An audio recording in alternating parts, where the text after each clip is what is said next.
إلينا من بغداد الكاتب حامد المالكي. أستاذ حامد، مرحبا بك معنا. يعني كنت حاضرا للقاء، كيف تقيم موقف رئيس الوزراء من الملفات التي أثارها من انتقاداته اللاذعة ربما لخصومه وتحديه لهم إن كانوا قادرين على نفي أو تكذيب ما كشفه؟ طبعا مساء الخير حيدر، مساء الخير زين. شكرا لإتاحة هذه الفرصة. الواقع أول شيء أنا استغربت لاختياري من ضمن الموجودين، لأن أنا دائما أحكي على الحكومة بالفيسبوك. فالمهم كان لقاء جريء من قبل دولة الرئيس وتحدث حديث حقيقة محبط. يعني أنا طلعت من البارحة لليوم أنا محبط، أحس أنه أعيش في بلد ما له مستقبل. وبالحرف الواحد قال إذا بقت العملية السياسية تسير على هذه العجلة فلن تكون هنالك دولة، وإذا بقى الدستور العراقي نفسه هو اللي يحكم العراق فلن تكون هنالك دولة. هاي العبارتين أنا دونت كل الجلسة، لأنه كان الحديث خطير. أيضا اكتشفنا أنه دولة الرئيس يمكن هو الرئيس الوزراء الوحيد بالكرة الأرضية اللي ما يعين وزراءه. المفروض أنه رئيس الوزراء هو اللي يشكل الحكومة، هو اللي يختار الوزراء، حتى لو من الأحزاب لا بس يكون هو اللي يختارهم تكنوقراط على الأقل، حتى يتحمل المسؤولية من يصير إخفاق في الخدمات أو الأمن أو غيرها. كان كلام جريء، وحقيقة ما أعرف ليش ما وجهها بخطاب. وأنا اقترحت له، قلت للرئيس الأمريكي عنده خطاب الإذاعة كل أربعاء يتكلم، عنده خطاب حالة الأمة سنويا يتكلم عن الاتحاد الأمريكي، ليش ما يكون عنده خطاب ولو شهري؟ طبعا أنا كلامي كله قطع بالمناسبة.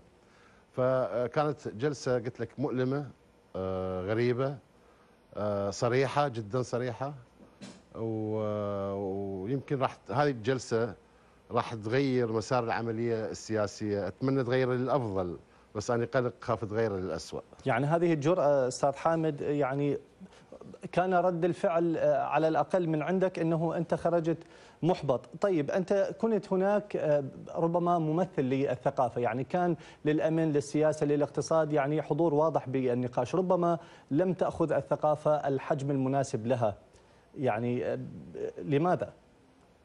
هو صار شيء غريب. يعني احنا من اليوم قبل اللقاء استضافنا الأستاذ علي الموسوي المستشار الإعلامي لدولة الرئيس، فقالوا انتم ثلاثة، واحد يحكي سياسة، وواحد يحكي اقتصاد، وانت تحكي عن الثقافة. جينا لقينا 5 العدد، يعني صرنا 5. لو كنت ادري انه 5 كان ما رحت، لانه انت ما راح تلحق، انت اعلامي وتعرف ما راح تلحق تسأل دولة الرئيس الا سؤال او سؤالين، لانه اذا دارت على 5 الوقت يضيع يعني. المهم حتى في السبتايتل اللي طلع بالعراقية اللي بثت الخبر يقول السبتايتل دولة الرئيس يستقبل مهتمين بالشأن السياسي والاقتصادي، مما دفع الصحفي العراقي علي حسين يعني يكتب بالفيسبوك إذا الشأن السياسي والاقتصادي حامد المالكي شكله قاعد بالنص. طبعا هي لازم يكتب الشأن السياسي مثل ما جنابكم الآن قلتوا السياسي والاقتصادي والثقافي. لم يذكر سؤال واحد من الأسئلة اللي ذكرتها أنا لدولة الرئيس. أنا بالبداية قلت له أنت في حزب إسلامي، تقصد أنها يعني تم مونتاجها، قطعت من اللقاء، هذا الذي تقصده؟ تم مونتاج كل كلامي اللي راح أقول لك إياه الآن حتى يبقى للتاريخ. أنه أنت من حزب إسلامي، والإسلام لا يقول، وأشك أنا في هذا الحديث، لا تدخل الملائكة بيت فيه كلب أو صورة، والإسلام يحرم الموسيقى، والثقافة هي صوت، بالنهاية الثقافة هي صوت وصورة. فجاوبني قال لا احنا ما نحرم الصورة وما نحرم الموسيقى، وعلي خامنئي اشترى مجموعة بيتهوفن ذات مرة شافه هو في مكان رئيس جمهورية. بعدين قلت له أين المسارح؟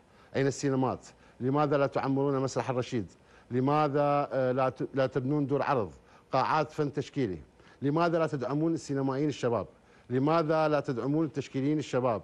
شنو اللي يصير إذا دخل واحد من الحكومة واشترى معرض تشكيلي مال رسام شاب وينضم في متحف للفنون التشكيلية؟ قلت له حكينا على سبب إخفاق النجف عاصمة الثقافة الإسلامية، هذا كله ما ظهر الحكي أستاذ حيدر. حكينا عن بغداد عاصمة الثقافة العربية. قلت له هاي الأفلام اللي احنا شاهدنا فيلم زمن 20 دقيقة لمخرج معروف، والله طلاب الأكاديمية يسوون فيلم أهم منه باعتراف كل القاعدين بالعرض.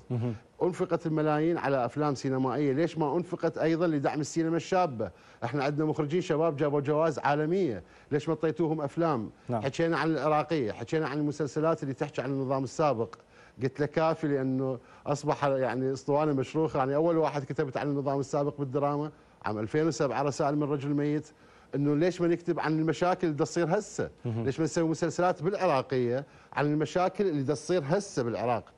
وكثير من المواضيع حكينا، لم يظهر ولا كلمه واحده بالمونتاج. اخذوا صوتي في احد مداخلاتي من اقول له كلامك صحيح دوله الرئيس، خلوا هذا الصوت في نهايه لقائي معه، فطلعت اني بوق، طلعت اني طبل للسلطه، واني عمري ما طبلت ولا بوقت لاي سلطه، مع احترامي لسلطه دوله الرئيس المالكي. هي سلطة منتخبة وانتخبها قطاع كبير من الشعب العراقي، لكن أنا لا أكون بوق لأي حكومة حتى لو كانت منزلة. نعم. يعني أنا دائما أقف في الصف المعارض الوطني الهادئ الذي عارض بالنصيحة.